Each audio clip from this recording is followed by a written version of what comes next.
Passa aqui agora.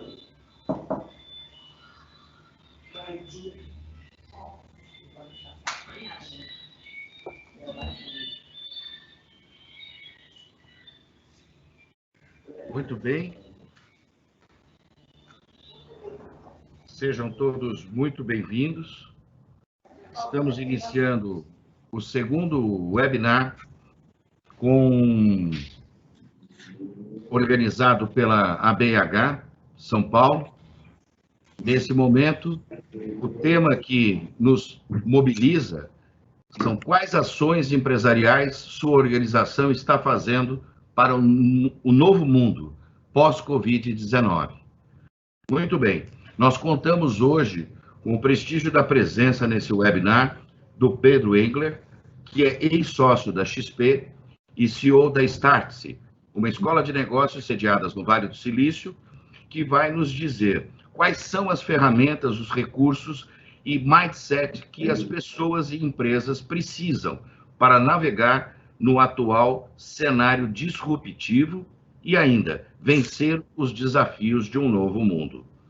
Temos também a presença do Cleito Armelin, que é o diretor executivo de produtos terrestres nacionais na CVC Corp, que trará informações sobre como a maior operadora turística do país programa incluir na prateleira das agências de viagens produtos terrestres, né, mais atrativos aos consumidores. Daniel Galante, diretor-geral da GL Eventos, gestor do Centro de Convenções São Paulo, Expo, e diretor ou vice-presidente da UBRAF, União Brasileira dos Organizadores de Feira, vai abordar a antecipação dos eventos de negócios B2B da fase verde, que é a abertura parcial, para a fase do amarelo, a flexibilização aqui no âmbito do estado de São Paulo. Antônio Dias, que é CEO do Royal Palm Plaza e vice-presidente da BH São Paulo, avaliará sobre todos os ângulos abordados os impactos dessas medidas para a hotelaria. Para dar início, então, passo a palavra ao nosso anfitrião, vice-presidente da ABH, Antônio Dias. Por favor, Antônio, a palavra é sua. Bom, boa tarde a todos. Obrigado aí pela participação de todos os convidados. A gente, então, está aqui, né, no estado de São Paulo bastante esperançoso, né, com a reabertura da economia, principalmente dando aí no dia 14 de julho, ainda período de férias. A hotelaria está imaginando essa retomada inicialmente pelo mercado de lazer e progressivamente, né, o mercado de viagens a negócios, e chegando no momento da gente retornar os eventos, inclusive, né, com os protocolos, né, de segurança. A hotelaria, ela tem sido muito preocupada e, de uma forma geral, os hotéis estão com protocolos bastante firmes e a gente percebe que a hotelaria está pronta para receber os clientes com segurança, com protocolos de segurança. E aí, hoje, a ideia é conseguir escutar aqui dos nossos convidados, né, as ações que as empresas deles estão fazendo para justamente poder que essa retomada ela aconteça da melhor forma possível, né, e que ela vá avançando sem retrocessos. Então, vamos escutar aqui a opinião deles. Antônio, por favor, eu pediria apenas que o nosso amigo Eduardo fizesse antes a exibição do vídeo, que é uma campanha que a BH está fazendo em prol do associativismo.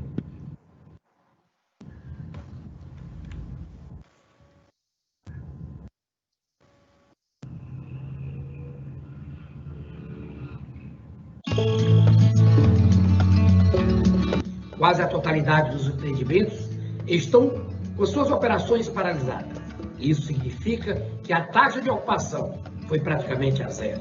Estima-se que apenas 20% dos hotéis estão abertos, recebendo profissionais da saúde, passantes e tripulações. A perda financeira sofrida pelo setor em 2020, estimada pela CNC, para o turismo, é superior a 62 bilhões de reais. A hotelaria e atividades correlatas deve ser algo aproximado de 15 bilhões. Esse é o momento de nós estarmos juntos. Esse é o momento que a BH São Paulo precisa de nós, hoteleiros, e é nesse momento que nós, hoteleiros, precisamos da BH São Paulo. Nos últimos 2 meses, a ABIH São Paulo tem sido incansável na defesa dos nossos interesses. Estabelecemos um canal direto com o governo do estado de São Paulo.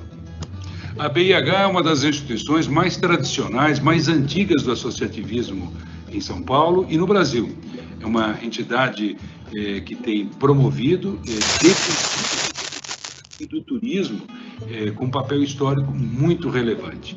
E agora, nesse momento de Covid-19, no momento em que enfrentamos uma pandemia, o associativismo é ainda mais importante, porque é com o associativismo e sua representação que se faz o relacionamento com o governo do estado, com prefeituras, com todo tipo de instituição, para facilitar a defesa do conjunto dos seus associados. É muito importante.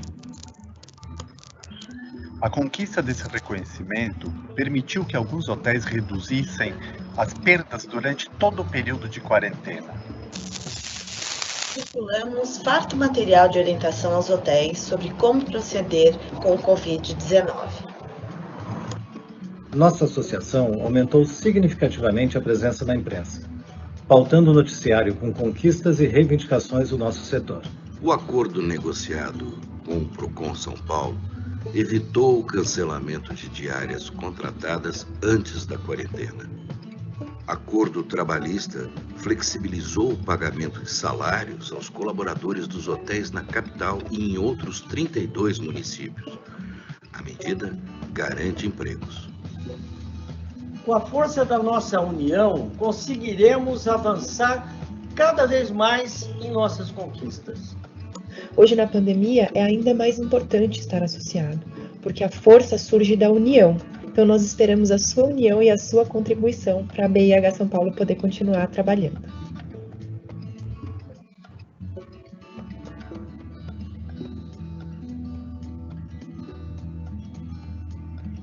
Se cada um fizer um pouco, juntos, nós faremos muito.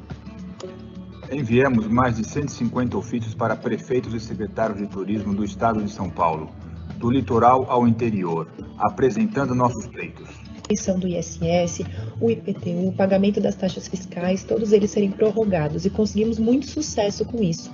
A força da união da BIH faz muita diferença no momento da negociação. E mais, é preciso também que seja instituído um programa especial de parcelamento desses débitos após o fim do estado de calamidade pública que a gente está vivendo. Estamos em negociação com as companhias de energia elétrica, água e gás para não cortarem o fornecimento dos associados inadimplentes. A BH está empenhada em conseguir negociações de financiamento para capital de giro, as taxas de juros, o prazo de carência, pagamentos de diversas obrigações que os hotéis têm. Então, todas essas negociações a associação está fazendo. Reivindicamos a revisão dos prazos e forma de pagamento dos empréstimos tomados junto aos bancos. Desenvolve São Paulo, BNDES e outros bancos públicos. Sem a colaboração dos nossos associados, nós não conseguimos levar todas as demandas adiante. Entre em contato, que manteremos você atualizado, ou por e-mail ou por WhatsApp, como você preferir. Não deixe para depois. Juntos somos mais fortes. Nunca se vence uma guerra lutando sozinho. Contamos com a sua contribuição. Muito bem. A palavra é toda sua, Pedro. Ansiosos pela sua palestra. Legal. Primeiro, muito obrigado pelo convite. É uma honra estar aqui com vocês. ao lado de pessoas que eu tenho tanta admiração. Sonho em um dia estar lá no Daniel, lá quando São Paulo Expo, lá, cara, fazer esse dia parque. Então, quem sabe... Acho que tem algum microfone que está aberto aqui fazendo... Bom, vamos lá. Então, primeiro, queria agradecer muito ao Ricardo pelo convite, e aqui ao Luiz Henrique, Daniel, Antônio e Cleiton. Vai ser um bate-papo. Eu vou tentar não me estender muito, porque eu acho que sempre é muito mais rico a troca aqui do que uma explanação, especialmente nesse mundo onde cada um sabe um pouquinho, mas ninguém sabe muito. Então, a composição das ideias aqui talvez seja o que a gente pode trazer de mais valioso. E aí eu já queria fazer uma abertura parabenizando esse vídeo que vocês fizeram, conclamando as pessoas, né, o associativismo para uma união de esforços, porque eu acho que a gente está vivendo, de fato, uma coisa que a gente nunca viveu, e a gente está vivendo uma coisa que é muito perigosa, que é um excessivo comando do governo, né, influenciando as nossas vidas de uma maneira muito, muito autoritária, em vários casos, só que sem estar no mesmo contexto do que a gente. Porque as pessoas que estão decidindo, elas não sofrem das consequências daquilo que elas impõem. Então é muito perigoso quando alguém impõe alguma coisa para uma outra pessoa e não está alinhado com aquela dor, com aquele sofrimento. Todos nós temos famílias, temos parentes, temos pais, tios, avós, filhos, temos crianças, estamos entendendo, né, as consequências e temos responsabilidade sobre a nossa vida, assim como a gente tem responsabilidade sobre a nossa empresa. Então, uma associação de empresários, de negócios hoje, eu tenho certeza que tem muito mais autoridade e condição para propor soluções, respeitando todas as questões que essa catástrofe da Covid nos impõe, do que um governante que está eventualmente não alinhado ou não com a consequência, com as mesmas consequências de quem está sofrendo as imposições. Isso é para o bem ou para o mal, né? Não é um juízo de valor sobre nós. Eu respeito quem está no mesmo contexto que eu. Esse cara tem condições de tomar decisão por mim. E aí, trazendo um pouco já para essa lógica, que é um pouco daquilo que a gente acredita nesse novo mundo. O que é a Startse? A Startse, a empresa que eu sou sócio e sou CEO, ela é uma escola de negócios que a gente fundou. Ela foi fundada pelo Júnior e pelo João há 5 anos atrás. Eu entrei logo depois. Eu fiz a minha carreira toda na XP Investimentos, e aí nos últimos 3 anos eu fiquei no Infomania, que é um portal de mídia. Ali eu conheci a turma da Startse. Quando eu saí da Startse, eu fui para o Vale do Silício, que eu queria entender as mudanças do mundo, e eu entendi que o mundo era completamente diferente do que o futuro, que eu achava que era o futuro, já era o presente, e se eu não entendesse essas dinâmicas, eu fatalmente ficaria obsoleto com 36 anos, então eu ficaria, né, ultrapassado. Aí, quando o cara passa por isso, ele cria aquele fear of missing out, aquele medo de ficar de fora, aquele medo, então, que é uma coisa que nos angustia hoje, que a gente sempre, por mais que a gente aprenda, a gente sempre acha que tem que aprender mais. E aí a Startse nasceu para ser uma escola que ajuda as pessoas e as empresas a fazerem esse processo de transformação, a virem jogar esse novo jogo. E o que esse novo jogo tem de tão diferente do jogo do anterior? Basicamente o cenário. O cenário que a gente está inserido hoje é muito diferente do cenário que a gente viveu até 10 anos atrás. Como é que era o cenário? Era um cenário de mercado mais lento, um cenário de previsibilidade. Eu conseguia enxergar as coisas no horizonte. Como eu enxergava longe, eu poderia definir as minhas estratégias, dar os meus comandos e controlar a minha empresa para que aquela empresa executasse aquilo que eu queria que ela fizesse. E como os clientes tinham pouca alternativa, de fato o comando estava, né? Quem mandava no mercado eram as empresas. Eu mapeava 3, 4 concorrentes que eu tinha, eu era um pouco melhor que o cara e estava tudo certo. O que aconteceu nos últimos anos? A tecnologia acelerou barbaramente, ela convergiu, ela possibilitou a redução de barreiras de entrada, as pessoas conseguem criar empresas e distribuir seus produtos de uma forma muito mais barata do que até então. Por consequência, eu tenho muito mais gente competindo. eu não tenho mais barreira geográfica, o cara de outro país compete com esse país, eu não tenho mais barreiras de mercado, o 99 compete no mercado financeiro, o Rappi compete com o supermercado, todos competem com todos, né? Então não tem, um pequeno compete com um grande compete com um pequeno, então a competição virou uma loucura. Por consequência, então, por exemplo, quando o Daniel ou a Stars fazem um evento presencial, eles estão competindo com uma plataforma de entrega digital. Mas como assim? Pô, mas mas é. Então, assim, esta é uma realidade. Eu estou competindo, a São Paulo Expo compete hoje com um evento internacional que é transmitido lá do Vale do Silício, porque, teoricamente, ele está endereçando aquela mesma solução de comunicação e entrega de conteúdo, de uma forma diferente, mas ele está competindo. Bom, então, esta é a nova realidade. Essa nova realidade de competição deu poder para o cliente. Então, enquanto as empresas tinham poder e as empresas decidiam o que queriam fazer, eu tinha um tipo de gestão ali. Na hora que o cliente vira o todo-poderoso, que ele tem 1000 alternativas para receber aquilo, eu tenho que inverter a forma como qual eu crio as coisas. Eu preciso começar do cliente para... Só que como a tecnologia evolui muito rápido e ela acelera modelos de negócio, ela nos força a ter uma nova atitude, um novo comportamento, uma nova forma de gestão. E isso, por sua vez, acelera a tecnologia, acelera o modelo de negócio. Então, essa roda gira cada vez mais rápido. E isso está impondo para as empresas, está impondo, eu acho que é a palavra correta, uma nova forma de fazer as coisas, de pensar.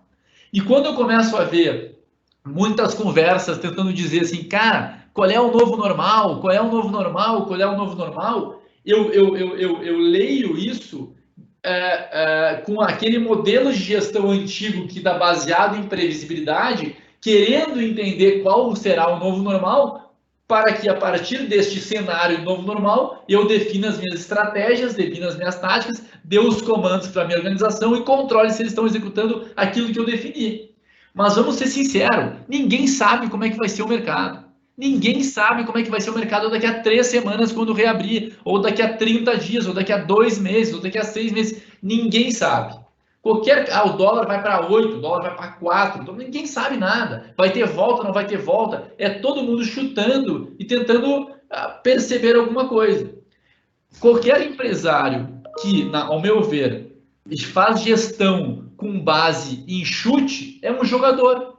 É um jogador. Não, a gente não pode fazer gestão com base em chutes. A gente tem que fazer gestão com base em fatos. Quanto mais próximo do fato, mais segurança eu tenho de que eu estou fazendo uma coisa com base numa realidade. Só que isso impõe uma outra forma de gestão. Aquela gestão hierárquica, onde a diretoria, o comando está longe do que acontece no mercado, ela fica obsoleta, ela fica ineficiente, ela fica lenta, ela fica ultrapassada. O que eu tenho que aprender a fazer hoje? A gestão do imprevisível. Se eu não consigo prever o cenário, eu tenho que aprender a fazer a gestão sem cenário. Esse talvez seja o grande desafio. E o que isso impõe? Impõe que eu repense toda a forma como eu organizo a minha empresa. Eu tenho que achatar as hierarquias, porque eu tenho que dar poder para quem está tomando decisão. Eu tenho que dar autonomia para o meu time.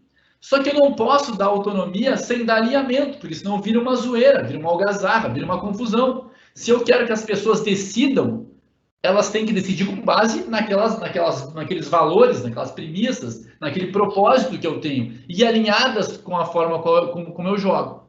É isso que vai dar velocidade para as empresas, dar autonomia para os seus times, mas que tem que ser feito junto com o alinhamento.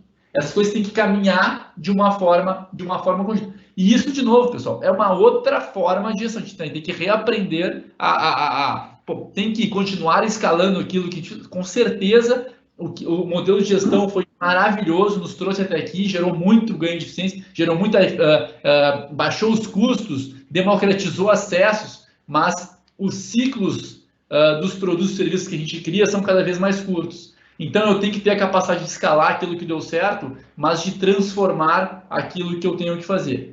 E isso, de novo, a única forma de uma empresa hoje ser eficiente, eu participei, tem umas 3 semanas de um papo tipo esse que a gente está fazendo com os caras super bacanas, e cada um daqueles caras apresentou o que uma empresa tem que ser hoje para ser uma empresa eficiente, uma empresa conectada digitalmente para frente. E aí, o primeiro cara lá mostrou um slide, estou concluindo já aqui para abrir o bate-papo, mostrou um slide lá que tinha uns 8 itens. Cara, naqueles 8 ali, eu sou CEO da Estácio, eu deveria saber todos os 8, eu sabia uns 3, 4. Aí eu já comecei a ficar no caminho, né? E o cara tinha mais uns 20 slides, depois dele tinha mais 3 caras. Falei, cara, qual é a probabilidade de eu saber todas essas coisas que eles estão dizendo com a profundidade que eu deveria saber para tomar decisão na empresa? É zero. Acabou aquela empresa que tinha o super-homem que decidia sobre todas as coisas, e via tecnologia, e via motivação de time, e via alinhamento de cliente, e via... Acabou. Eu preciso ter um time complementar, um time com habilidades complementares, que cada um consiga enxergar o seu quadrado, decidir sobre aquilo e encontrar os melhores caminhos. Eu, como líder, eu tenho que estar olhando os objetivos. Eu tenho que ter certeza que o objetivo do marketing está bem definido. Mas quem vai saber o caminho do marketing da Startse é o Marcelo Pimenta, que é o cara que tem que ser. Se eu souber mais do que o Marcelo, a gente tem um problema. Se eu souber mais que a Maria Fernanda, a gente tem um problema. Se eu souber mais que o Gil, cada um tem que saber muito sobre aquilo. Só que ele tem que estar alinhado com o objetivo e o processo tem que ser um desafio dele. Ele é o que tem. Mas a gente ainda tem as empresas que a gente quer entrar no processo e definir sobre todos os processos. Quem está fazendo isso tem uma empresa lenta, tem possivelmente uma empresa menos eficiente e uma empresa muito cara, porque o melhor cara, o cara que tem mais conhecimento, que está mais alinhado, ele gasta quase todo o tempo dele controlando a empresa para que ela execute aquilo que ele mandou. E por que se controla tanto? Porque se alinha mal. Tem aqueles caras que chegam orgulhosos aqui no final de semana, lá na empresa, se eu não estou, ninguém faz nada, ninguém traz cliente, ninguém economiza custo, ninguém tem ideia nova, e eu tenho que estar ali todo o tempo fazendo isso. Cara, e o cara fala com uma voz de orgulho, se você é esse cara, o problema é você, o problema é o seu modelo de gestão. Porque a sua limitação é a limitação da empresa. Você tem que conseguir encontrar um modelo para que as pessoas queiram fazer isso, desejem fazer isso, tenham liberdade para fazer isso, mas, obviamente, com responsabilidade, para que elas possam decidir. Então, falei bastante, isso é um modelo chamado gestão por contexto, que a gente desenvolveu na Startse, que é um modelo que começa lá na época com partnership, com PLR, que é uma coisa que vem muito no mercado financeiro, que vem lá do Goldman Sachs, garantia espalhou para a TG, as Ambevs da vida, Pactual, a XP aprendeu muito a fazer isso, e que somado a isso, a gente, depois de passar um tempo lá fora nas empresas, a gente tem que ter propósito, tem que ter compartilhamento de valores, tem que ter liberdade para se empreender, tem que ter transparência, o cara para tomar decisão tem que saber o que está acontecendo, ele tem que definir os objetivos e não mais processos, e aí tem um modelo de OKR, de gestão chamado OKR, que é muito bacana, que mostra, e se ele define os objetivos e atinge resultados, ele tem que receber benefícios sobre isso. Tem uma máxima do Netflix que fala, dê os incentivos e espere resultados, né? Então, eu tenho que criar um incentivo para que o esforço do cara seja o benefício dele. E nas empresas que a gente mais vê é o meu esforço, o seu benefício, ou o seu esforço, o meu benefício. Tem esse cruzamento de esforços e benefícios, o que faz com que os controles tenham que ser impostos para que a empresa tenha, né, possa funcionar, mas ela funciona de uma maneira menos eficiente para esse mercado, que é um cenário completamente diferente do que a gente viveu. Então, eu quis fazer só uma introdução aqui, talvez eu tenha me estendido um pouco, mas acho que o bate-papo aqui vai ser mais rico. Excelente, Pedro. Acho que uma grande contribuição, né? Gostaria de ouvir agora, então, as novidades que temos aí de uma prevista reunião no período da manhã, hoje, para definição da possível antecipação dos eventos para a fase amarela. Como é que estamos, Galante? Boa tarde a todos. Estamos aqui ansiosos para saber se a reunião entramos na pauta ou não. Eu acho que o nosso tema é extremamente defensável, porque se abre o shopping, os eventos business, que é a maior parte do nosso negócio, não teria por que não abrir. A gente tem todos os protocolos de segurança e muito mais controle do que tem no shopping. Mas antes de falar mais sobre isso, eu queria, Pedro, agradecer a aula que você deu agora. Você, em 5 minutos, deu uma aula muito maior do que uma pós-graduação. E, assim, fez repensar um monte de coisa aqui na minha cabeça. Parabéns aí, boa atitude sua de ter investido no seu conhecimento e se mudado. Agora, voltando a falar dos protocolos, a gente desenvolveu todos os protocolos, a gente já analisou os do shopping, já analisou, a gente conseguiu a validação dos nossos protocolos pelo HC, a gente pediu para eles analisarem, eles responderam que os protocolos estão muito bem elaborados, então, de acordo, fizeram algumas sugestões, como era esperado, de melhorias, e já validamos com o governo. Agora, quando fala em evento, o evento é uma coisa muito ampla. Então, quando cai um profissional de saúde analisar evento, o que vem na cabeça dele? Vem na cabeça dele o show, vem na cabeça dele o jogo de futebol. E aí, quando ele analisa isso, ele fala, esse é um setor que não pode retomar agora, ele tem que retomar lá na frente. E a gente concorda quando ele faz essa análise. Só que a gente precisa separar que evento é muito amplo. Uma reunião como essa é um evento, esse é um evento online e ele não tem por que parar. Mas os eventos de negócio, que são o mais importante para a hotelaria também, que é quem mais movimenta a hotelaria, quem mais movimenta a companhia aérea, quem mais movimenta restaurante, o foco dele não é a aglomeração de pessoas, a gente consegue controlar o fluxo, a gente sabe quem vem, sabe que horas vem, ele vem, faz a visita técnica dele, vai a 4, 5, 8 estandes, vê tudo que ele precisa e vai embora. E nesse evento, a gente tem como manter sempre o distanciamento social necessário, usando as máscaras, usando o álcool gel, todos os processos de higienização. E a gente propôs até algo a mais, que é programar o horário das pessoas para que as visitas sejam mais ou menos controladas. E no evento a gente sabe exatamente quantas pessoas estão dentro. Então, se a gente determinou que a capacidade máxima, com segurança, são 100 pessoas, na hora que entrar o 99, a gente vai ter o alertazinho ali que só pode entrar mais uma pessoa. Ela vai fazer a visita dela, quando o crachá dela credencial passar na saída, a gente vai lá, opa, saiu um, pode entrar mais um. Então, é esse o pleito que a gente fez para o governo. A gente está esperando que o Comitê de Saúde analise. A gente, como eu disse, a gente entendeu no primeiro momento porque o evento ficou lá no final. Precisava alguém explicar isso para eles. A gente fez uma série de comunicações com o governo, e inclusive com o governador concordou com a nossa demanda, e agora esperando a análise do Comitê de Saúde. Agora, Daniel, a GEL é uma empresa grande, né, uma empresa francesa. Como tem tido essa troca de ideia, sua com o pessoal no exterior? Como é que está em outros países? Como é que está avançando isso em outros países? A gente tem conversado bastante internamente, dentro do grupo e fora do grupo, com todos os parceiros internacionais. Quando a gente começou a trabalhar em cima dos protocolos, a gente conversou com todos os protocolos que estavam sendo desenvolvidos do mundo e aproveitou tudo que já estava feito e replicou aqui, ajustando a nossa realidade. Em cada lugar do mundo tem uma realidade. Na China, os eventos já retomaram, em algumas regiões, já aconteceram, e tem sido um sucesso. Na Coreia do Sul também. Um exemplo de um evento que teve na Coreia do Sul, na última edição ele tinha tido 100 mil pessoas, essa edição ele teve 40 mil pessoas, mas o volume de negócio foi muito parecido ao anterior. Óbvio que teve uma redução, mas essa redução é o que você espera dentro de uma retração econômica. E aí, como é que você teve 40 mil pessoas e teve o mesmo resultado? Porque, na verdade, em vez da empresa mandar 5, 6 pessoas para visitar a feira, porque a gente sabe que no evento de negócios, além da parte de negócios, tem uma parte de relacionamento. Com as restrições, a empresa mandou talvez 1 ou 2 pessoas que são os decisores.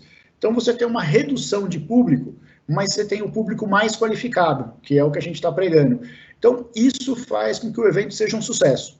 Na Alemanha, no primeiro momento, quando saíram as primeiras notícias de abertura, os eventos estavam na última fase, e aí logo depois o governo alemão reviu e separou os eventos de negócio e antecipou, e eles estão, a princípio, para o 1º de setembro.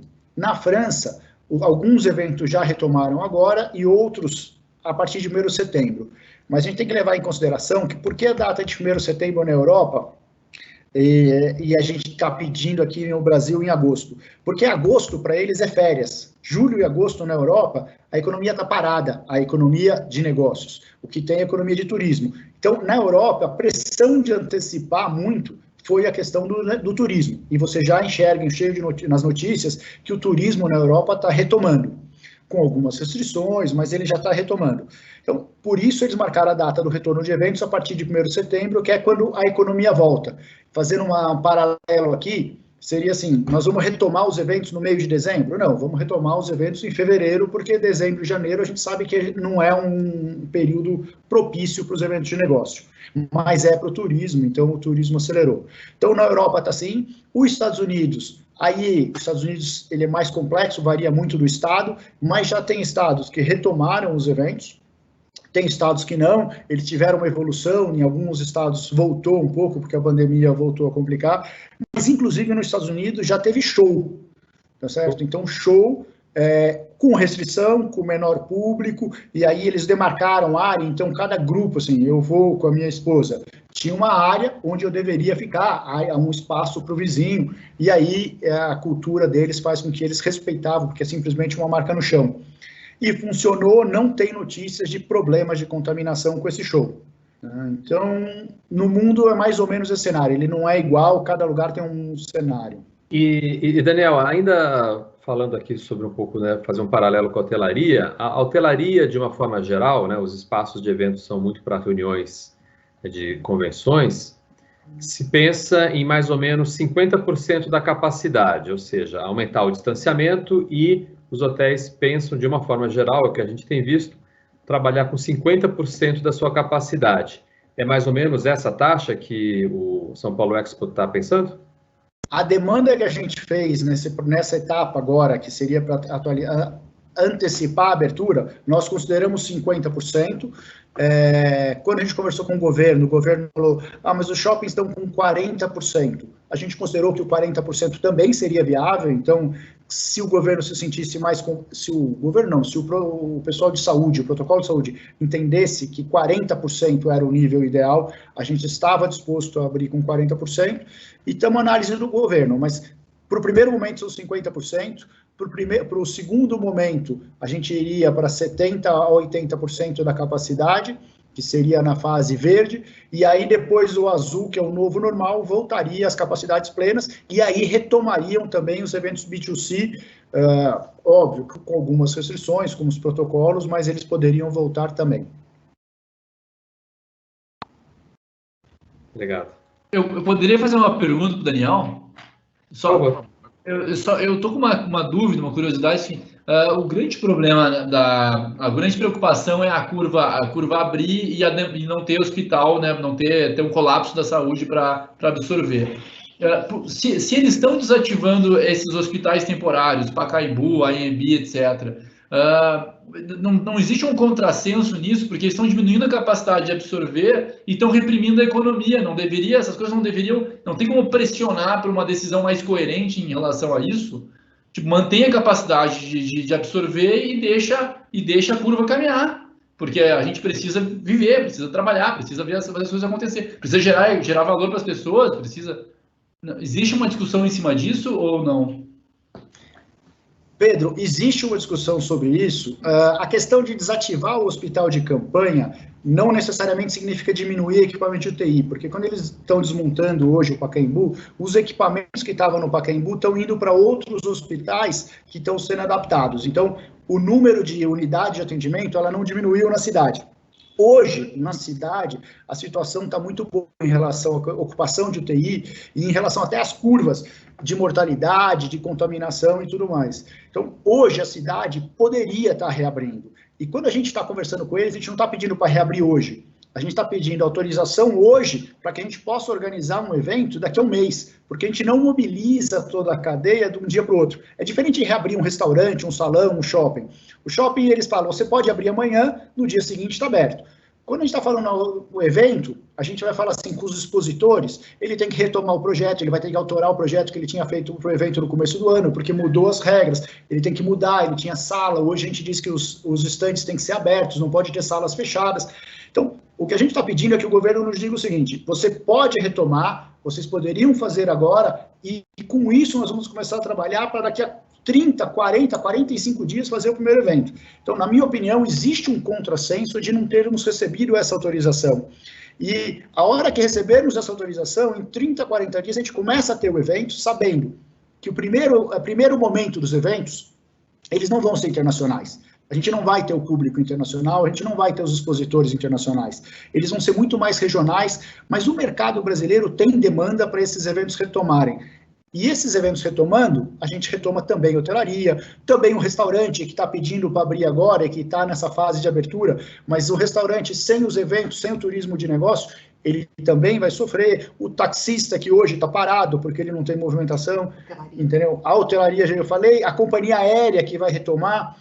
Então, assim, é uma cadeia muito grande parada. E tem um agravante que tem algumas indústrias que toda a produção delas é vendida numa feira. Porque são indústrias que têm uma dificuldade, por mais que tenha os canais diretos, os canais online e tudo mais, ela não consegue chegar no cliente final. Um evento, vou dar um exemplo, é o evento de mineração, que tem aquelas grandes máquinas, aqueles caminhões com roda de 2,70 metros, que nem tinha na última edição. Esse é um produto específico, que você olha o prospecto no site, você enxerga ele, mas é diferente de você lá entender, ver os 3 concorrentes e tomar a decisão. Esses mercados, eles vivem da feira, eles vendem todo o próximo ciclo deles na feira. Então, a hora que você não faz a feira, esse setor da economia ele não vai retomar. Então, essa indústria vai ficar parada, porque ela não comercializou. De repente, ela tinha o potencial de produzir 10 máquinas, ela vai vender que é uma nova venda para o mesmo cliente, mas ela deixou de abrir novos clientes. Então, na minha opinião, existe um contrassenso. O governo já teria que ter analisado isso e já teria que ter posicionado, como aconteceu na Alemanha. A data é essa. Em cima disso, o mercado se adapta e começa a trabalhar. Bacana. Luiz, vamos escutar um pouquinho a CVC, como é que a CVC está se preparando aí para a retomada, como é que está as coisas aí, Cleiton? Microfone. Microfone, Cleiton.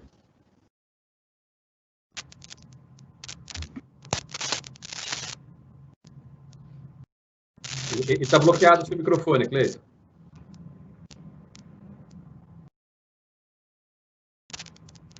Na tela tem aquele símbolo ali do microfone, se você clicar nele.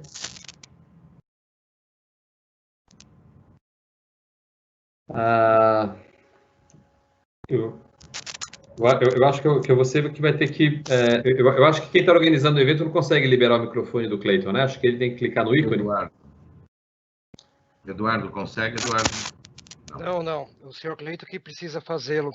Senhor Cleiton, move a seta do seu mouse que vai aparecer um menu aí no centro e tem o símbolo de um microfone que ele está cortado. É só clicar sobre ele.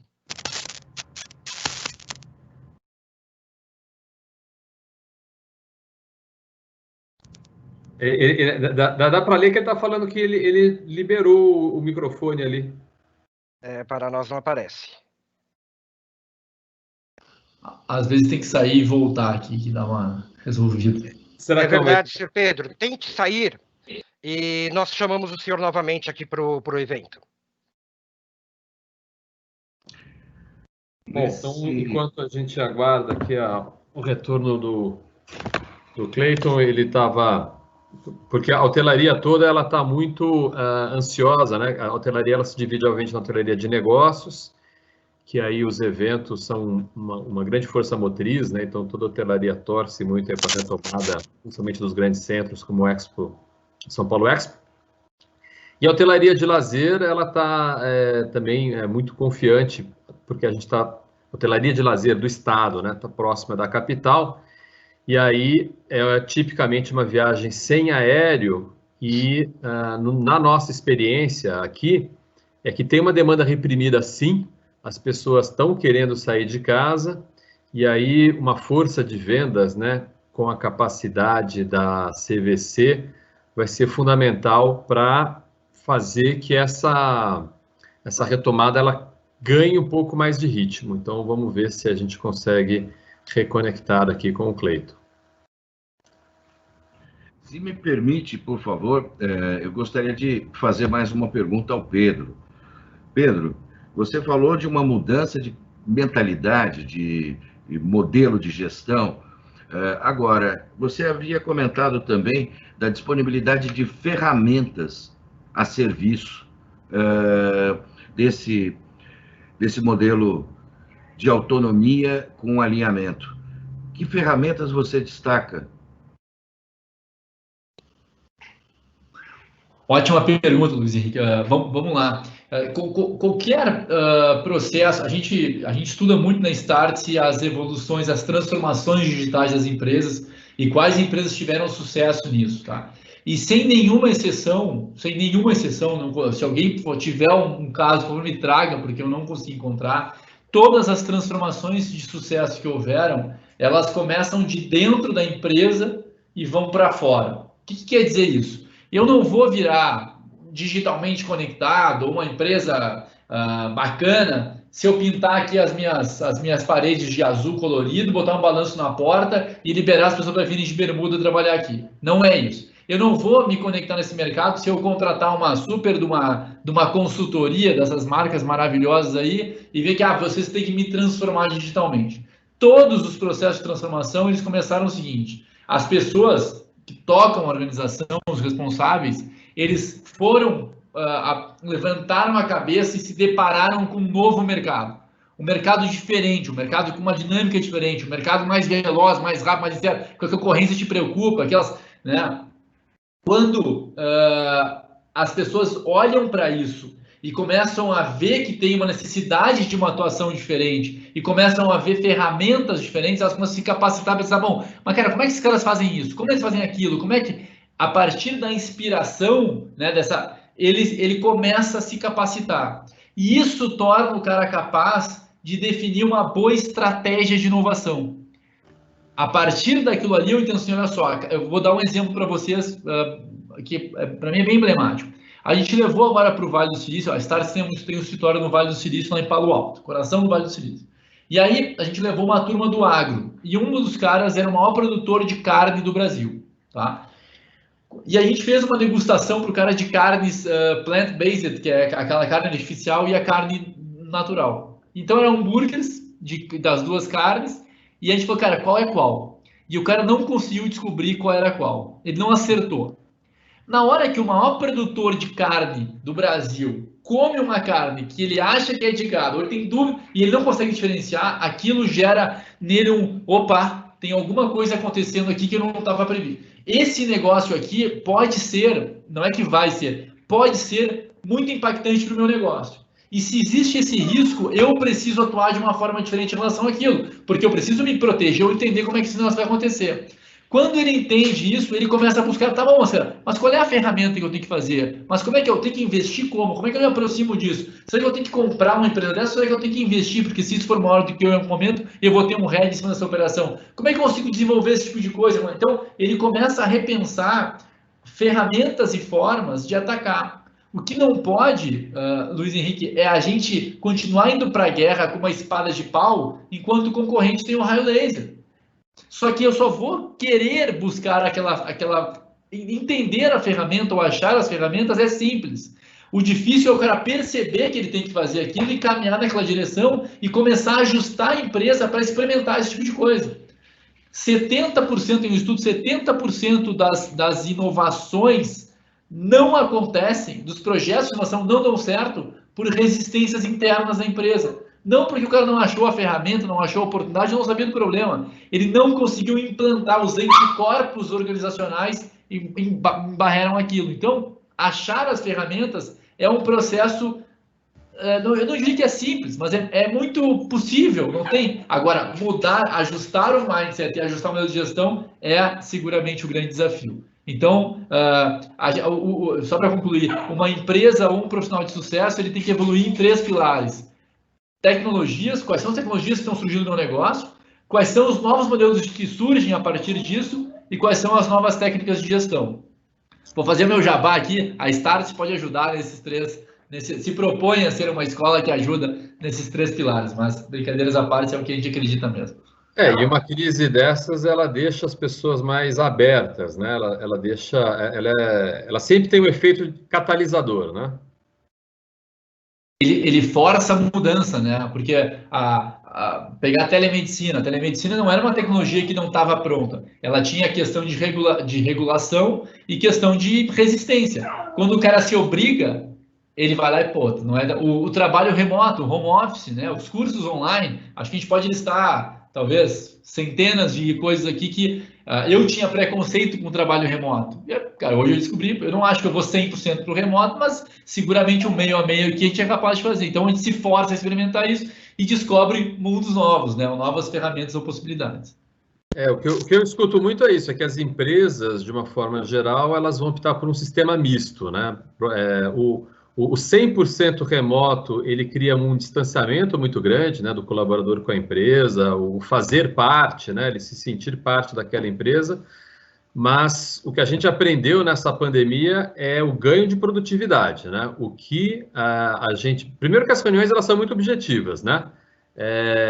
Alguns momentos vai ser fundamental ter a reunião presencial, negociações mais importantes, mas é incrível como a gente, todo mundo, né, experimentou uma produtividade que não imaginava, né? Tem duas coisas aqui, estou me falando aqui, me interrompo aqui, que eu estou, se deixar eu fico... Mas no Vale aconteceu um fenômeno há uns anos atrás, que todo mundo começou a fazer trabalho remoto, PHP, liberou todo mundo, e eles voltaram atrás. Depois de 2, 3 anos, eles voltaram atrás. Tem várias empresas que voltaram atrás. Então, e aí tem um ponto que eu acho que a gente tem que refletir, é que a gente não está validando o home office nas CNPq, nas condições naturais de temperatura e pressão, né? A gente está validando num cenário de distanciamento social, o cara não pode sair de casa. Então, a gente vai ter que validar o trabalho remoto na condição normal para ver se ele realmente é. A minha tese é que o híbrido ele vai ser o mais saudável. Elas voltaram atrás por perda, assim, de uma visão do todo da empresa, por perda de cultura? Perda de cultura, perda de eficiência, perda de sinergia, voltaram atrás. HP é um case, cara.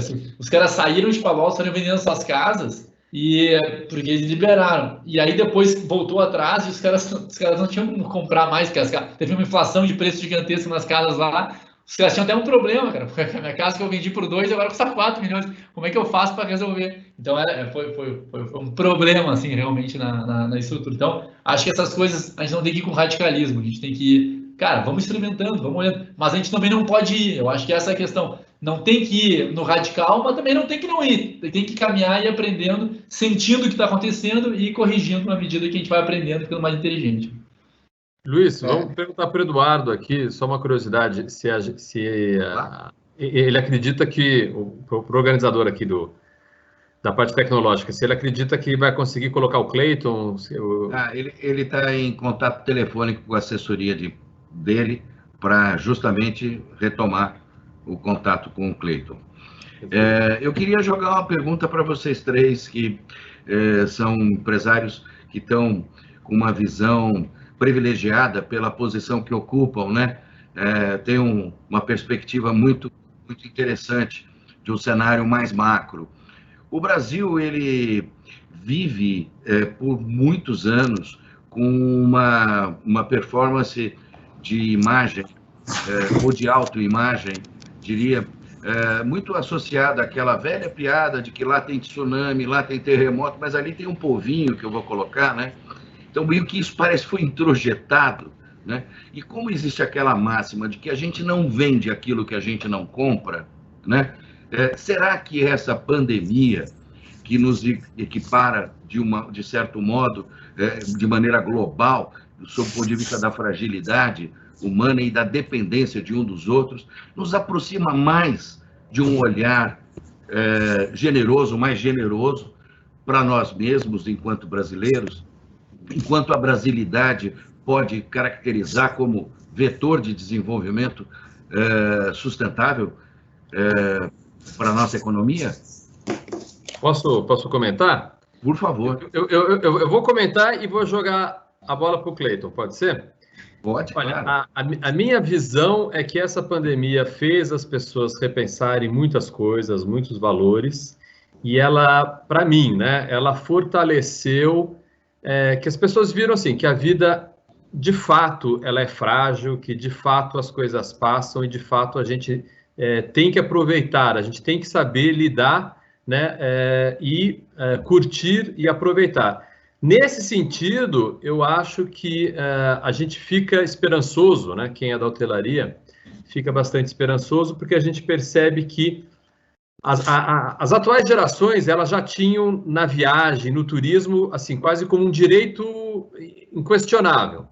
E agora, com essa pandemia, eu percebo que isso deixou isso ainda mais latente. As pessoas percebem que, nossa, eu realmente preciso aproveitar. Então, eu vejo que as pessoas estão ainda mais, né, com aquela gana de fazer a viagem.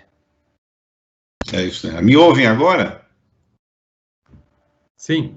Inclusive, Pedro, eu fiz um alinhamento dentro da sua expectativa, da sua excelente introdução.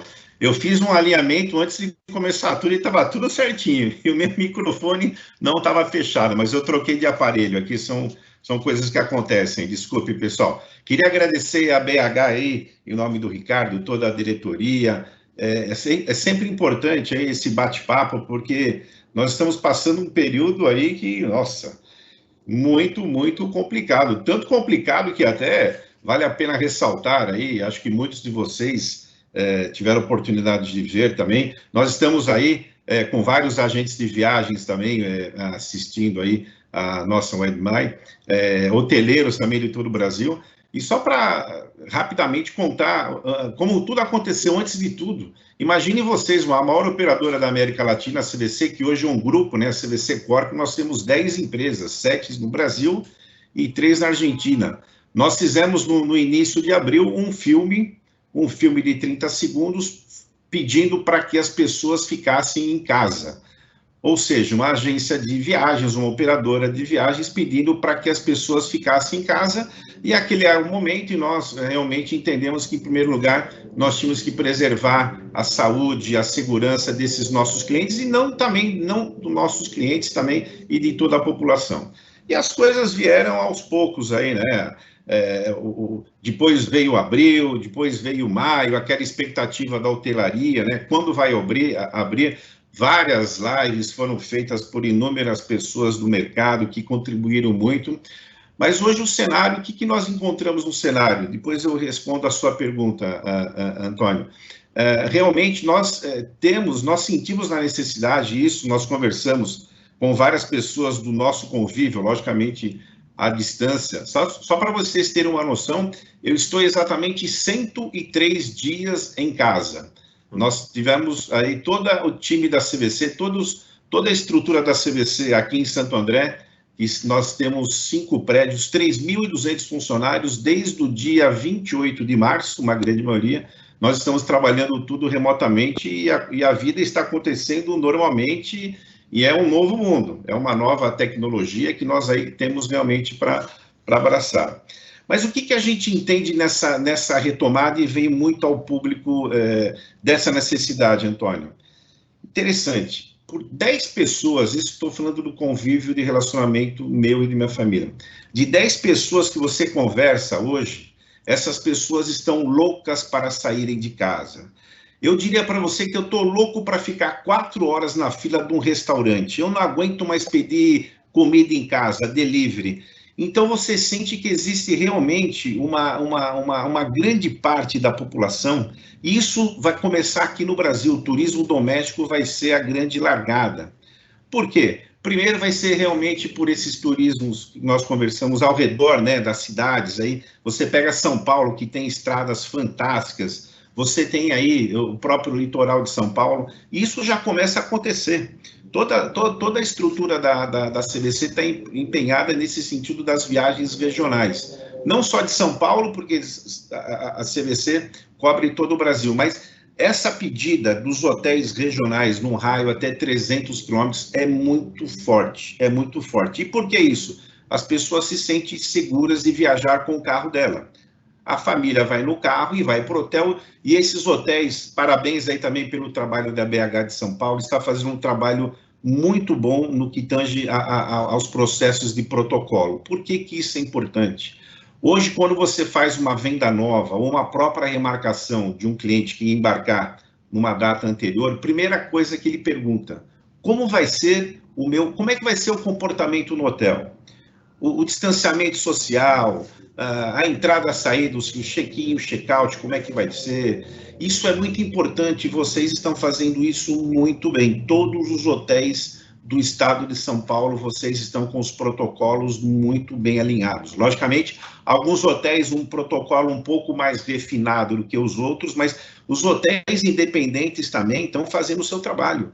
Isso do nosso lado, da mesa, que tem o poder da venda, de contactar esse passageiro, isso é muito importante nessa retomada. E as pessoas estão loucas para sair de casa. E hoje o que está acontecendo? As vendas estão ocorrendo muito lá para embarques em outubro, novembro, e principalmente a temporada de verão de 2021. Porque as pessoas analisam que até lá as coisas... eu uso um termo que não é tão melhorar, né? Ela teve um outro patamar. Até então, quando nós não tivermos a vacina, esse vai ser um problema que a gente vai ter que administrar. A parte do hotel, a parte da aviação, que é muito importante, isso. Como é que vai ser o comportamento dentro de um avião? Vai ter a poltrona do meio reservada, isolada, para que o passageiro não sente? Vai ter um distanciamento nesse sentido? Então, as pessoas, nesse momento, que vem muito na cabeça, que essas pessoas estão em casa, um exemplo, eu estou há 103 dias em casa, as minhas filhas terminaram as aulas hoje, logicamente as aulas virtuais. Primeira coisa que elas estão me falando, quando acordaram: papai, eu tenho 2 filhas de 14 anos, papai, hoje é o último dia de aula, para onde o senhor vai me levar agora em dezembro, agora no mês de julho? Eu quero viajar. Eu quero sair de casa. Então, isso é muito... Tem que dar o exemplo, Cleiton. Você, como diretor de uma empresa, uma operadora, você tem que dar o exemplo. Você tem que viajar agora em julho, hein? Mas é logo, eu já estou com 3 programações aí para viajar. 2 são ao redor de São Paulo e uma que é importante, os agentes de viagens também que estão escutando, além da tranquilidade de você poder... ao redor de São Paulo e do seu carro, existem muitas procuras também por destino, que a permanência dentro de uma aeronave é até 1h30. Ou seja, você pega destinos aí pelo sul, você pega destinos próximos aí de São Paulo, com 1h30, isso está começando a vender muito. Por quê? Eles sentem que 1h30 dentro do avião dá uma tranquilidade um pouco maior do que você ir por um roteiro internacional passando 9, 10, 12 horas. As pessoas, o Beto Carreiro, esse mês de julho vai ser muito procurado, vai ser muito disputado. Então, eu acho que é uma oportunidade muito forte para o turismo interno, o turismo nacional. As companhias aéreas estão fazendo boas promoções, e o importante disso, que chama atenção, as companhias aéreas, várias companhias aéreas estão dando uma oportunidade ao cliente que compre a sua viagem. Um exemplo, um cliente e a família compram uma viagem para outubro, aqui no Brasil. E se de repente esse cliente chegou em setembro, ele não está tão animado para viajar por uma série de situações, a companhia aérea e o hotel autoriza a fazer até uma remarcação obedecendo o período de sazonalidade, alta com alta, baixa com baixa, e isso começa a movimentar. Isso é bom porque começa a ter a procura, repito, uma procura ainda pequena, é uma procura que eu diria versus o ano passado é uns 20%, mas você começa a sentir que as pessoas, a necessidade de viajar, ela é muito forte no brasileiro. A necessidade do relacionamento é muito forte no brasileiro. E a gente está trabalhando que nem um louco, esses alinhamentos aí, Pedro, nossa, é muito importante ter. É muito importante, porque até você chegar com esses alinhamentos e passar para o teu time de venda, e esse time de venda conseguir passar para o nosso agente de viagem, e esse agente de viagem repassar essa tranquilidade ao consumidor final, é tudo de bom. Então, acredito que é um processo crescente, existem sim algumas preocupações, algumas cidades que abram e depois possam fechar, isso é uma preocupação, mas o público, e dentro desses protocolos que vocês montaram, e a BIH Nacional também, dá os parabéns ao próprio Manuelzinho, também que está fazendo um belo trabalho, isso tem ajudado muito a tranquilizar na hora da decisão da venda aqui para o turismo doméstico. Então, essa é a mensagem que eu queria passar para vocês. Legal. A expectativa do impacto disso, Antônio Dias, para a hotelaria nacional?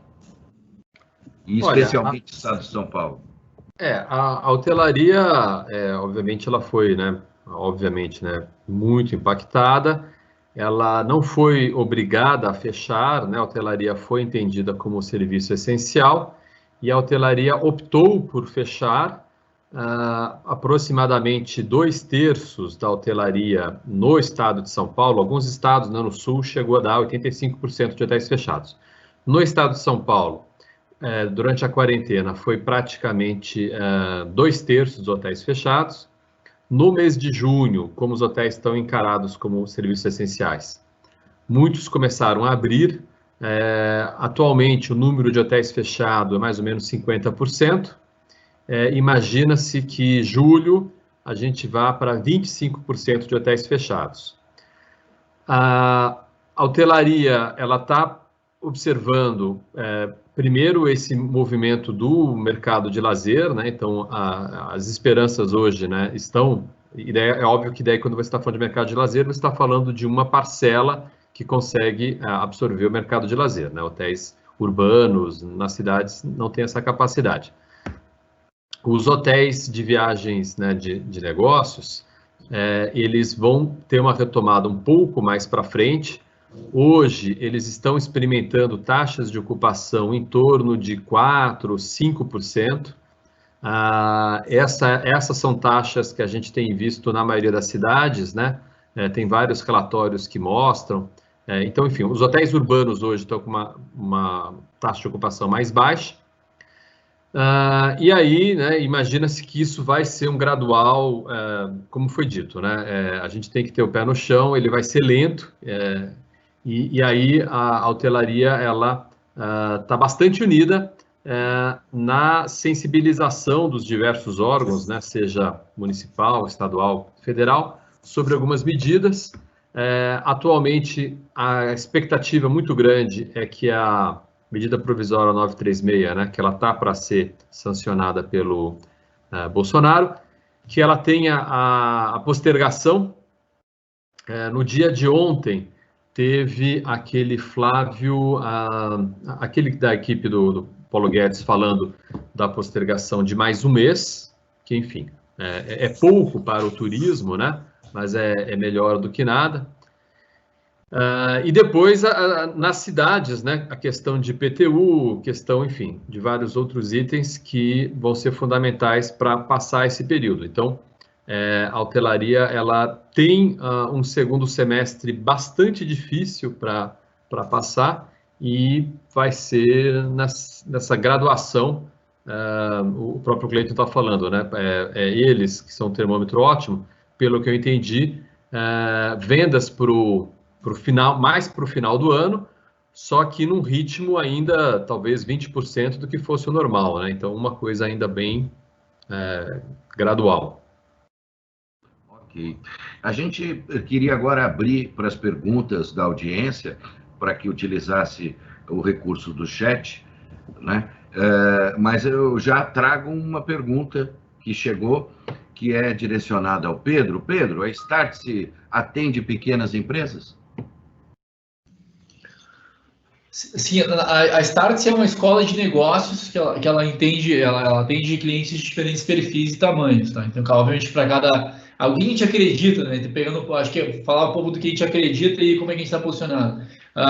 Qualquer negócio hoje, ele tem que ser feito como o cliente quer. Então, dizer, você é uma escola offline ou presencial, ou digital? Não, eu sou uma escola que entrega muito como o cliente quer. Se nesse momento o cara só quer digital, você pode... Mas eu acredito nessas soluções híbridas. Então, a gente tem que entender, a partir das dores dos clientes, como é que eu consigo resolver, endereçar, entregar aquilo que eu me proponho a entregar. Então, nós somos uma escola de negócios que está focado numa trilha muito em cima das pessoas, porque primeiro tu muda as pessoas e depois elas mudam as empresas, e numa trilha mais de soluções corporativas, que aí para empresas de diferentes perfis. Eu gosto muito, eu acredito muito no potencial de empresas que são relevantes em termos de tamanho, de marca, de distribuição, mas também tem uma capacidade, uma agilidade de mudança muito, muito forte. Então, acho que deve ter a grande maioria dos associados, porque tem essa capacidade de mexer o barco com mais velocidade do que uma grande organização, com muitos executivos, com muitos processos, compliance, governanças, e que acaba, de alguma maneira, tem a beleza de ser grande, mas tem a dificuldade de ser talvez um pouco mais lento. Então, a resposta é sim, a gente atende pequenas e médias empresas, ainda que 70 das 100 maiores empresas do Brasil sejam clientes da Startse de algum dos nossos produtos. Cleiton, o Ricardo Dias, da GJP, pergunta se a CVC tem feito gestões junto ao governo do Estado, ou dos estados, no sentido de reduzir os custos de deslocamento. Acredito que esteja se referindo a pedágios, acho que é isso, né? O custo de deslocamento. Sim, nós estamos interagindo com vários secretários de turismo e até governadores, isso de todo o Brasil, realmente para que nós tenhamos, que não adianta a CVC também passar do outro lado do rio, sobreviver se os nossos fornecedores, principalmente os pequenos hotéis, não atravessarem isso. Então, a primeira coisa que nós fizemos foi realmente através desses governos, que eles, juntamente com o BNDES, com a própria federação, conseguissem trabalhar nessa antecipação daqueles empréstimos na medida provisória, principalmente para o pequeno empreendedor, que é uma dificuldade. Essas pessoas vão ter muita dificuldade de atravessar o outro lado do rio. Então, nós fizemos um trabalho muito forte nesse sentido. E nós estamos fazendo um trabalho também muito forte, principalmente em destinos que operam com voos fretados. Isso é muito pelo Nordeste. Nós estamos trabalhando com vários governos com a isenção do ICMS para o imposto querosene da aviação. Então, isso acho que dá um alento para os destinos, alguns destinos realmente, como o Porto Seguro, exemplo, que já eram deficitários de voos regulares, com essa medida, e outros estados também, e São Paulo também, que já fez um trabalho aí, alguns meses atrás, que fez a isenção aí praticamente, se não me falha a memória, para 5% do imposto. Então, sim, nós estamos trabalhando, seja na isenção do querosene da aviação, do ICMS, e também trabalhando que hoje vários hotéis, até uma dica aí para os hotéis aí de São Paulo, vários hotéis estão, dependendo do período de permanência desse cliente e a quantidade de pedágio, esses hotéis estão pagando o pedágio. Quer dizer, a diária desse empreendimento, quando é vendida, os pedágios quem paga é o próprio hotel. Isso tem ajudado muito na divulgação. Mas estamos, sim, em alinhamento muito forte com os governos estaduais e municipais e federais, para que tenha realmente, para que muitos consigam atravessar o outro lado do rio. Ok. Como você leu a CVC? Eu gostaria, perdão, aqui, né, eu vi um recado aqui. A pergunta é dirigida agora ao setor de eventos. Existe um contingente enorme de microempreendedores e profissionais freelancers.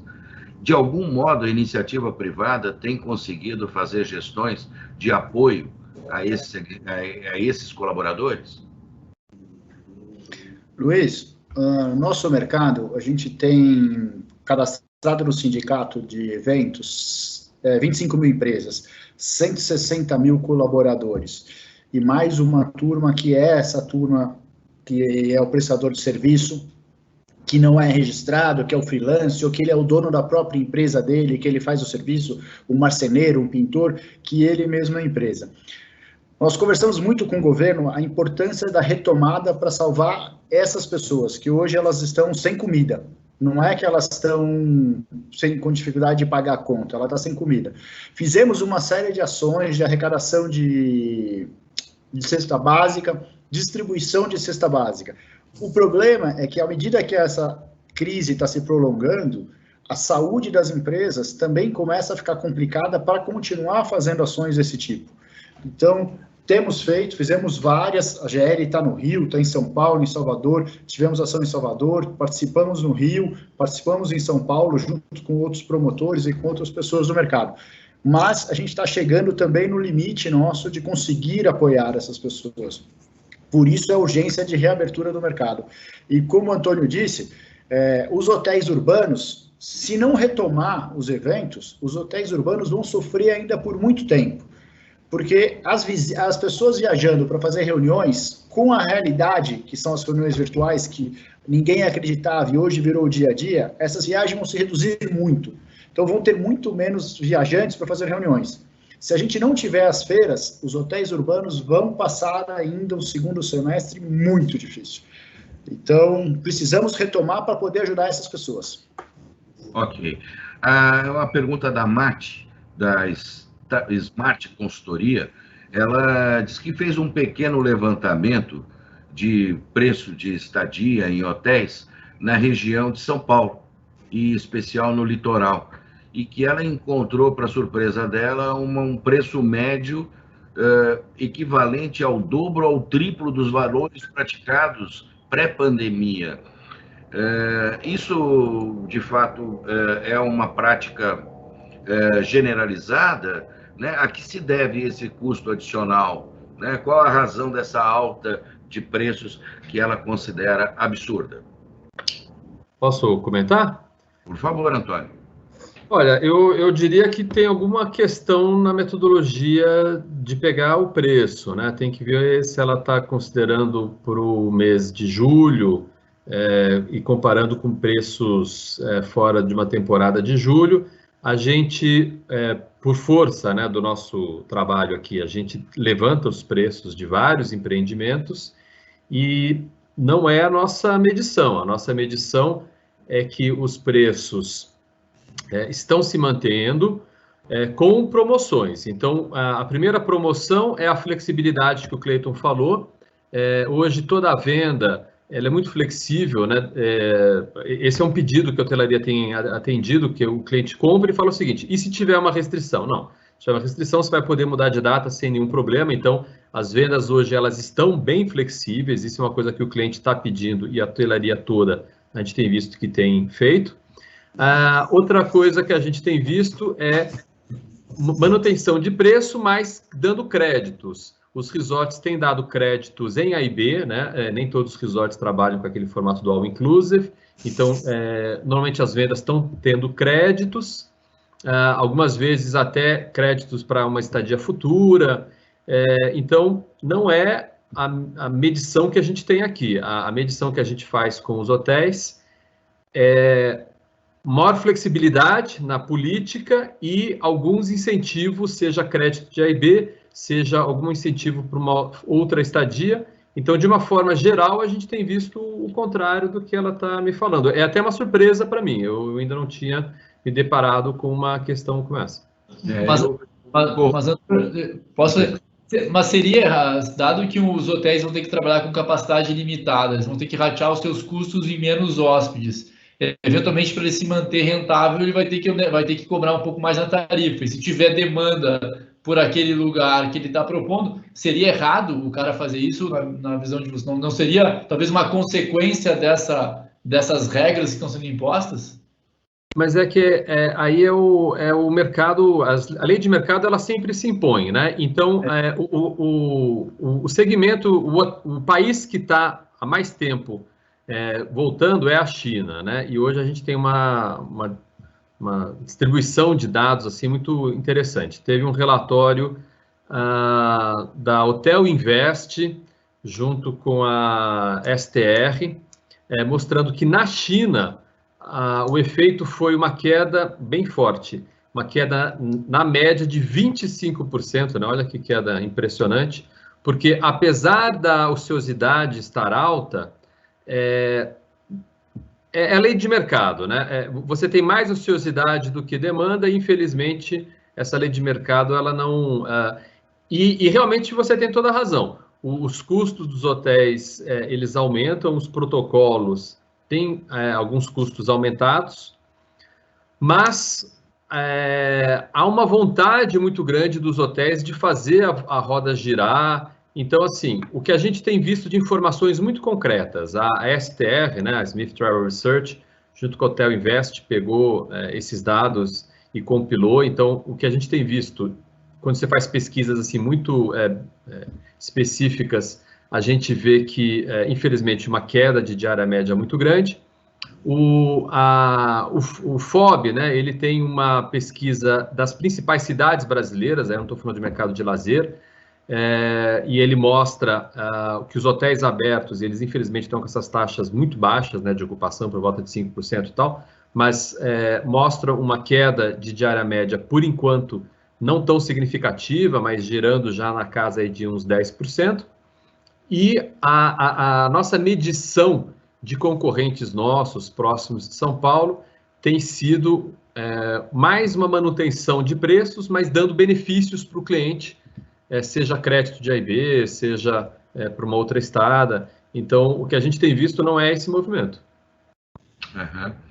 Temos aqui uma pergunta para o Pedro agora, que vem do Alex Andrade, do Nanai Resort.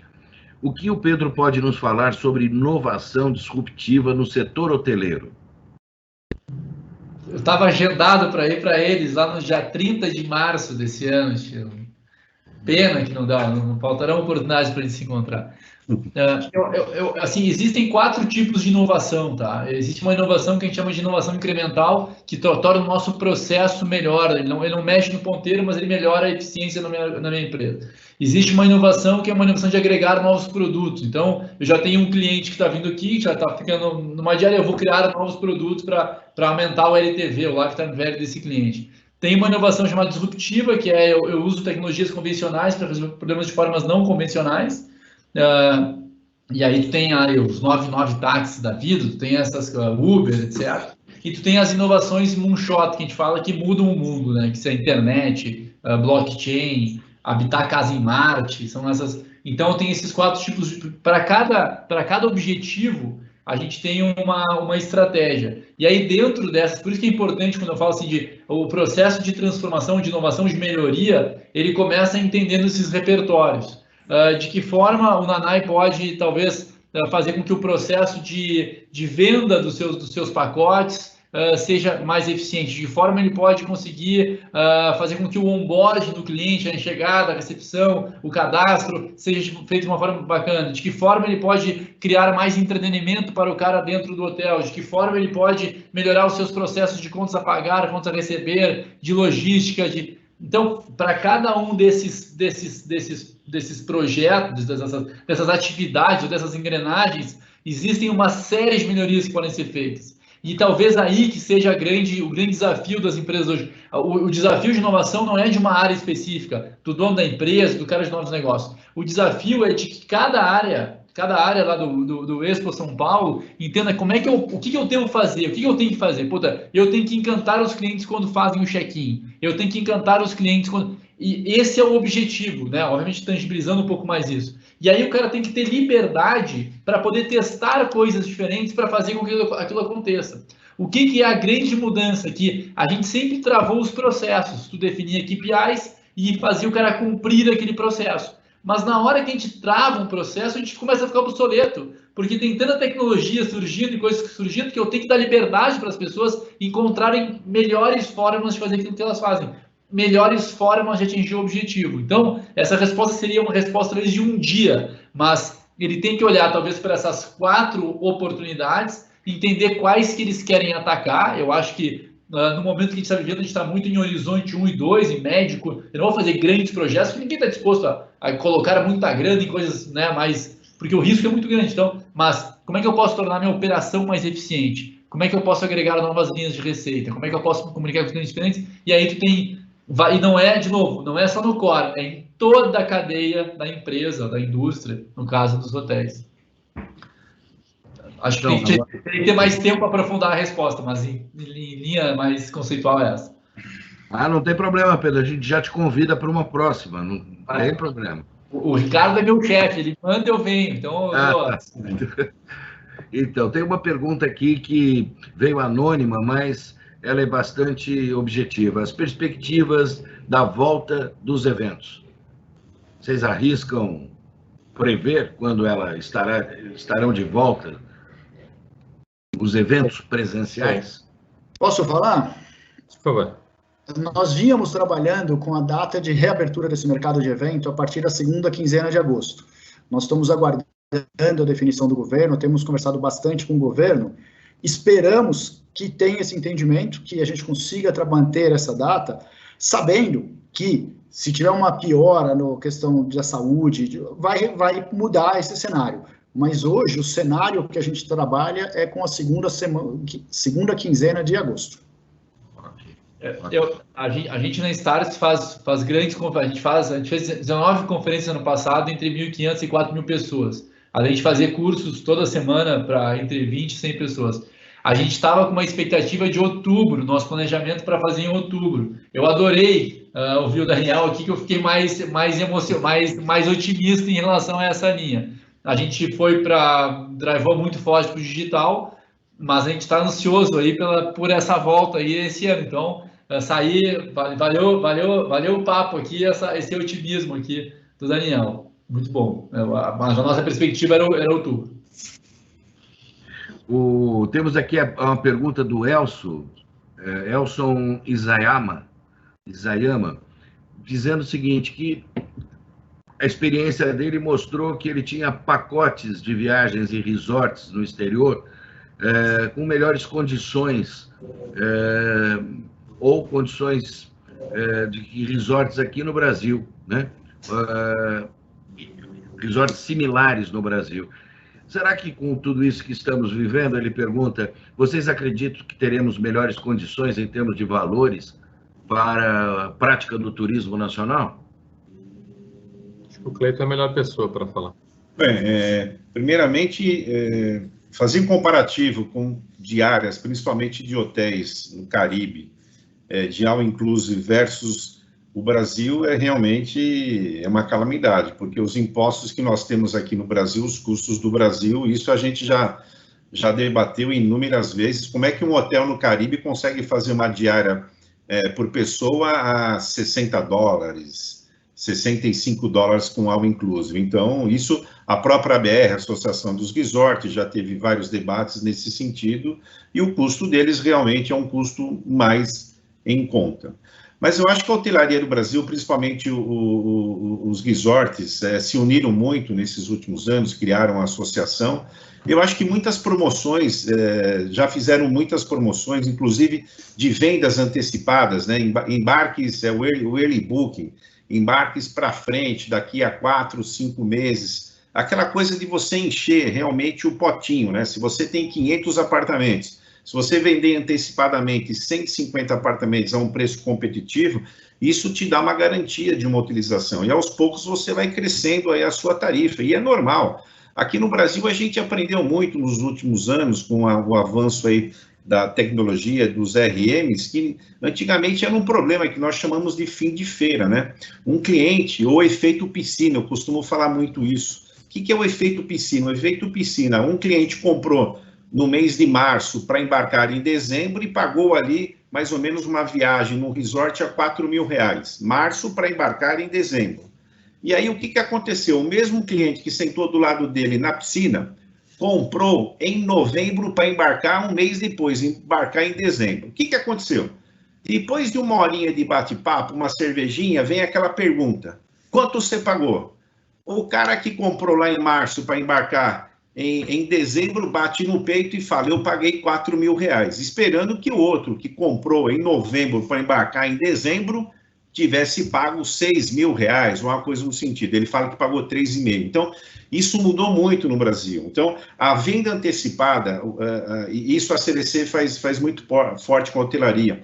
A venda antecipada nos garante ter muitos preços e bem competitivos com os resorts do exterior. Isso mudou muito a mentalidade aqui no Brasil e felizmente isso mudou. Então, quem compra antecipado realmente garante o melhor preço. Isso é muito interessante, significa, vamos sair daqui com a conclusão de que chegou a hora de planejar a viagem, né? É isso daí, com certeza. Né? Com certeza, com certeza. Tá certo. E por falar em hora, gente, a nossa hora está avançando. Eu queria não mais tomar tempo aqui e passar a palavra para as considerações finais de cada um de vocês, começando aí com o nosso palestrante convidado, o Pedro. Pode ser, Pedro, por gentileza? Claro. Os debatedores na sequência. Legal. Queria dizer para o Cleiton que eu comprei a minha passagem para a Europa em outubro, lá em março surgiu uma oportunidade, comprei. Estou torcendo que... Eu estava mais confiante, estou ficando um pouco mais preocupado, mas eu acho que vai dar ainda para a gente aproveitar. E a gente estudou na Stars um negócio chamado consumo da vingança, que é o cara, ele fica sofrendo tanto que você, agora eu quero né, ele quer, sei lá, desopilar, né? Então, tomara que isso aconteça para a gente poder rapidamente recuperar. Eu queria agradecer muito o convite, queria continuar com acho muito legal essas discussões abertas aqui e ver todas as... acho que, o Antônio trouxe muito dado, muita informação, é bacana de ter noção sobre o que está acontecendo para poder agir, então, tomar decisão. Não adianta a gente ficar esperando o que vai acontecer, tem que olhar o que está no presente. Então, fiquei contente de ver essa evolução. A Startse depende muito dessas voltas, então a gente foi muito impactado por esse distanciamento. A gente conseguiu se reinventar rápido, esse time alinhado, a gente conseguiu encontrar bons caminhos, mas estou na torcida aqui que a gente encontre rapidamente soluções, que os nossos governantes tenham uma visão bastante completa e que deixam que quem está no dia a dia aí, preocupado com as questões de saúde econômicas das pessoas, das famílias, consigam ter uma voz mais presente, serem mais respeitados, porque, afinal de contas, é esse time que empurra o Brasil para frente, e esse time que tem que ser respeitado acima de qualquer outra coisa. Tenho certeza que todo mundo aqui é responsável pelos atos, é humano, é sensível às dificuldades de saúde, mas é sensível também a outras coisas que também impactam as emoções, né, e a vida de todas as pessoas. Então, fico na torcida que vocês tenham cada vez mais voz e que a Startse vai estar sempre na torcida e apoiando da forma que puder. E quem quiser viver essa jornada de nova economia e quiser se inspirar e se capacitar a jogar esse jogo, venham lá, startse.com, ou sigam nas redes sociais, que a gente tem muito conteúdo interessante para compartilhar. Então, obrigado pelo convite, obrigado ao Ricardo, que não está aqui, mas está presente aqui virtualmente. Perfeito. Daniel, pode ser, Galante, por favor? Pode, sim. Falar depois do Pedro é sempre difícil, que ele sempre dá uma aula. Queria agradecer a todos a oportunidade. Eu acho que esse bate-papo, essa conversa, a gente sempre aprende muito, a gente conhece outros números, tem outras informações, outras visões que são importantíssimas. A nossa esperança é de abrir ainda em agosto, a gente vai continuar acreditando nisso, porque é isso que nos mantém em pé, para ajudar todo mundo. Tem uma cadeia muito grande, são inúmeras pessoas que trabalham no mercado, que precisam disso. A gente, desde o primeiro momento, quando começou, nós fomos o primeiro a parar e paramos, em nenhum momento a gente questionou, a gente concordou que tinha que parar, todos foram para casa, toda a equipe foi para casa, a gente defendeu, a saúde e a vida são mais importantes que os negócios, porque não existe negócio sem vida. Mas a gente acredita que hoje é possível voltar. A partir da hora que o shopping pôde voltar, não tem razão para que os nossos negócios não possam voltar, porque o shopping, ele é tão seguro ou menos seguro do que o nosso mercado. Então, nós teríamos que já estar sendo analisado pelo governo, espero que tenha um bom senso no governo, espero que alguém possa explicar, porque a gente tenta chegar e conversar com o pessoal da saúde, do comitê, para explicar o que é o nosso negócio, e eles não entendem, a gente não consegue, mas espero ter essa oportunidade e reabrir. Obrigado a todos, obrigado a todo mundo que assistiu, espero ter contribuído com alguma coisa. Eu, com certeza, aprendi um monte hoje e agradeço a vocês. Clailton, a palavra é sua. Vamos lá, eu queria até fazer, antes dos agradecimentos, fazer um convite para a BH de São Paulo.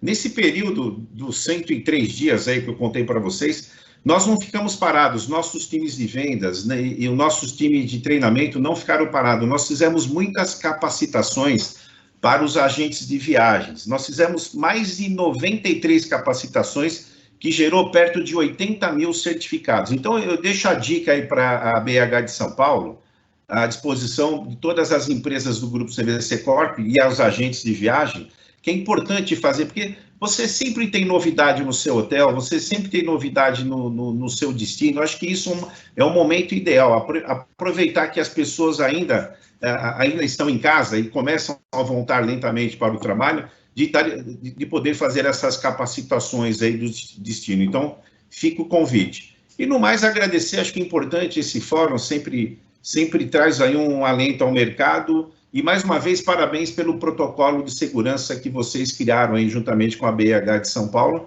e vamos junto, não vamos desanimar não. Vamos aos pouquinhos aí, Antônio, pode abrir mais apartamentos do que os 100 apartamentos. A gente sente que existe aquela necessidade e aquele brilho que as pessoas querem voltar a viajar. E isso é o que a gente está aqui para proporcionar para o nosso cliente. Muito obrigado pela oportunidade. Antônio, por favor.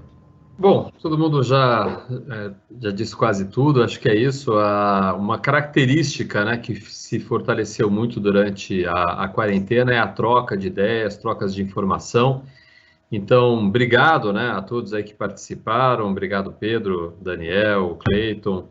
É muito bom, né, como vocês falaram, essa troca de informações. Acho que esse é um legado que essa pandemia, essa quarentena deixa, que é esse fortalecimento da troca de ideias, da troca de participação. Então, obrigado a todos.